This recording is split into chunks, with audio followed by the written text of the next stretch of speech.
Jadi kita sudah melihat beberapa penjelasan eh, pentingnya mengenali akhiran kasus. Jadi kita akan lihat contoh lagi. Jadi saya berharap saudara-saudara sudah mengenal bahwa kasus sebuah kata ditunjukkan oleh akhiran kasus. Jadi mengubah peranan atau fungsi kata adalah dengan mengubah akhiran kasus, yaitu sufiks ya, atau akhiran yang ditambahkan pada akhir akar kata atau stem. Jadi kita akan lihat ini nanti. Contoh akar kata untuk rasul, akar kata untuk rasul adalah apostolo. Apostolo. Jadi bila kita ingin menggunakan kata apostolo sebagai subjek dalam subjek verba, maka ia memerlukan akhiran kasus yang sesuai atau yang sepadan dengan kasus subjektif atau kasus nominatif. Nah, karena apostolo adalah memiliki gender maskulin tunggal, jumlahnya tunggal, maka akhiran kasus yang kita perlukan adalah sigma. Jadi apostolo diubah menjadi apostolos. Selanjutnya jika kata akan difungsikan sebagai objek langsung verba, diperlukan akhiran kasus yang sepadan dengan kasus objektif atau kasus akusatif, yaitu akhiran nu. Jadi apostolo digunakan dalam bentuk apostolon, ya, dalam kasus nominatif bentuknya adalah apostolos, dalam bentuk akusatif atau sebagai objek bentuknya menjadi apostolon. Jadi kita lihat dalam contoh kalimat ini, ho apostolos pempei ton apostolon. Ya, sang rasul mengutus rasul itu.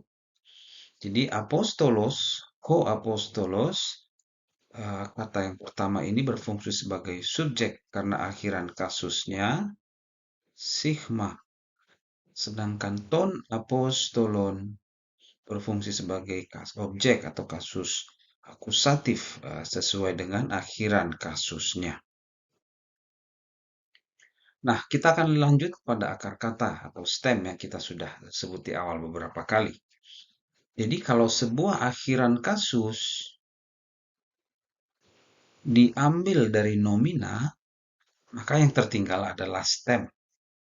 Ya, sama seperti bila kita ingin eh, mengubah peranan sebuah kata dalam kalimat, kita harus memberikan akhiran kasus yang sesuai dengan kepada atau menambah akhiran kasus pada stem. Jadi sebaliknya kalau akhiran kasus diambil dari nomina, maka yang tertinggal adalah stem. Contoh tadi kata apostolos, akar katanya adalah apostolo. Nah, selanjutnya kata logos. Logos memiliki akhiran kasus sigma. Nah, bila akhiran kasusnya diambil sigma dari kata logos, maka yang tertinggal adalah logo. Nah, jadi akar katanya adalah logo. Stem nomina inilah yang membawa atau yang mengandung makna sebenarnya dari kata logos. Jadi untuk mengetahui makna, tentu saja penting mengetahui akar kata atau stem sebuah kata. Ya, stem, mengenal stem atau akar kata. Nah, selanjutnya yang penting dari sebuah nomina adalah gender. Karena sebuah nomina bisa memiliki gender feminin, maskulin, atau netral neuter. Nah, berbeda dengan kata Ibrani yang hanya memiliki gender feminin dan maskulin, keunikan kata bahasa Yunani adalah kata-kata tertentu memiliki gender neuter atau netral. Dan perlu diingat bahwa sebuah nomina hanya memiliki satu gender dan tidak pernah beragam. Namun nanti dalam penggunaan kombinasi kata-kata ya bisa memiliki beberapa gender. Dan gender yang dimaksud di sini bukanlah biological gender. Ya, bukan gender biologis, melainkan grammatical gender atau gender tata bahasa. Jadi kata tertentu memiliki gender tertentu seringkali tidak berhubungan dengan gender biologis.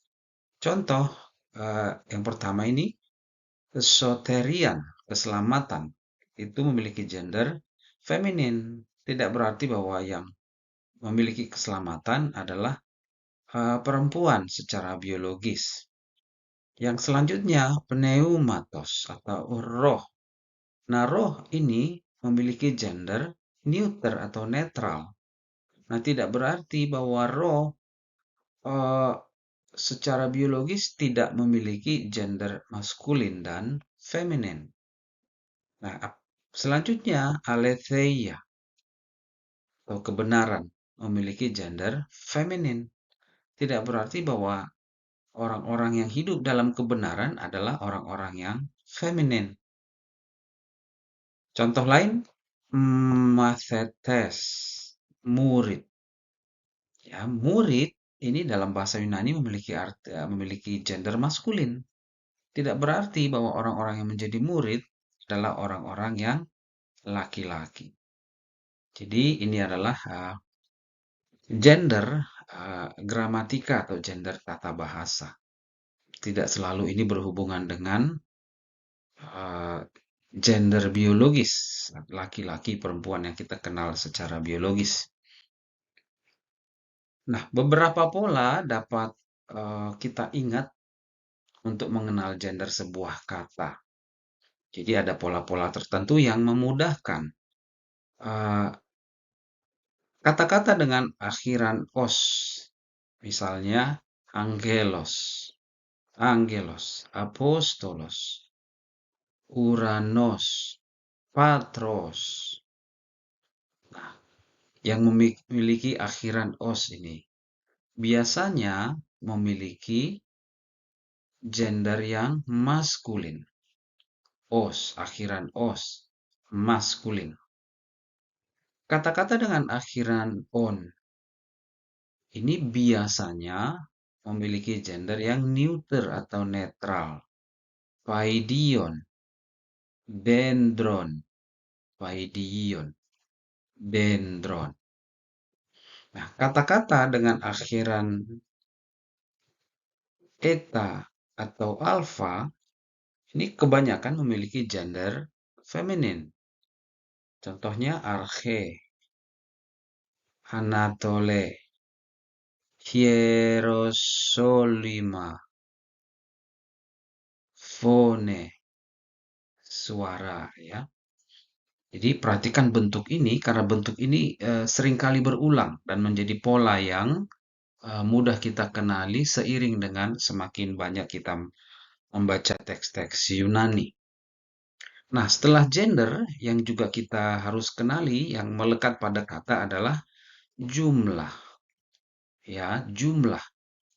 Nah, nomina tunggal memakai akhiran kasus yang berbeda dengan nomina jamak atau kata benda jamak. Ya, jadi sama, yang diubah adalah akhiran kasus. Contoh, kata apostolos berarti rasul berjumlah tunggal, maskulin. Apostolos, seorang rasul. Nah, kalau banyak rasul, akhiran kasusnya berubah. Sehingga menjadi apostoloi.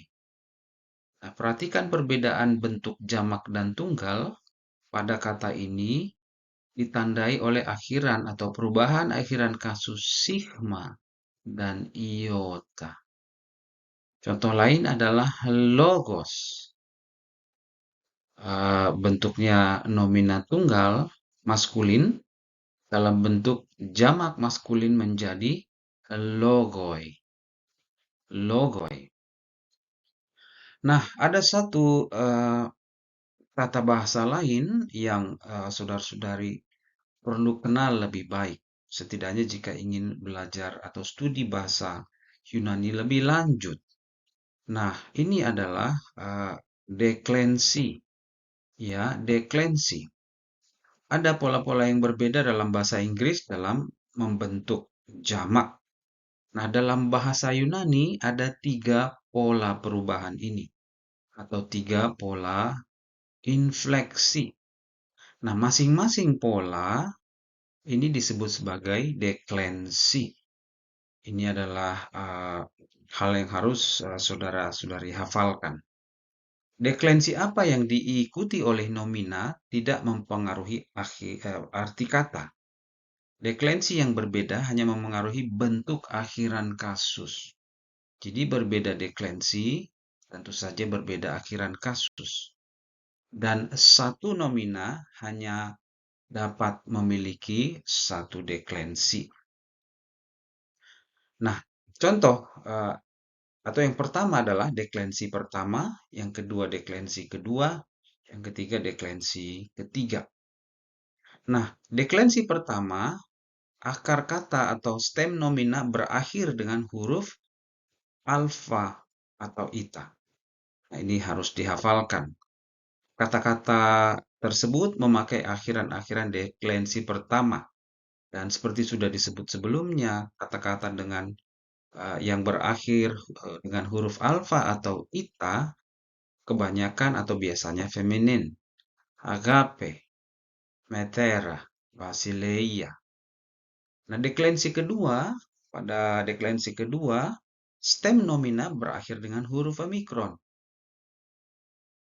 Ya, kata-kata tersebut seperti sudah disebut sebelumnya memakai akhiran deklensi kedua dan kebanyakan adalah maskulin atau netral, neuter.